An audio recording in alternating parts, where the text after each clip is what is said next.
20,000 பேருக்கு வேலை கிடைக்கும், வரல. தென்கொரியால இருந்து ஒரு நிறுவனம் 1700 கோடியில இன்வெஸ்ட்மெண்ட் வருது, 20,000 பேருக்கு வேலை கிடைக்கும், வரல. 1,00,000 கோடி முதலீட்டுல கூகுள் ஏறக்குறைய 1,00,000 பேருக்கு வேலை கிடைக்கும், அது தமிழ்நாட்டுக்கு வரல. ஆனா என்ன சொல்றாரு, தமிழ்நாட்டுக்கு எது வேண்டுமோ தேர்ந்தெடுத்து இவங்க வச்சுக்கிறாங்களாம்.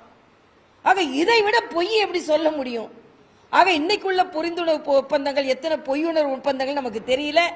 அதனால முற்றிலுமாக தோல்வி அடைந்த ஒரு ஆட்சியாக இருக்கிறது. இன்னைக்கு பாத்தீங்கன்னா ஒரு 12 வயது குழந்தைக்கு பாலியல் தொந்தரவு, கோயிலுக்குள்ள கொலைகள் நடக்கிறது, உண்டியலை அரசாங்கம் தான் திருடி கொண்டிருந்தது என்றால் திருடர்கள் திருட வந்திருக்கிறார்கள், அவர்கள் சுட்டுக் கொல்லப்பட்டிருக்கிறார்கள்.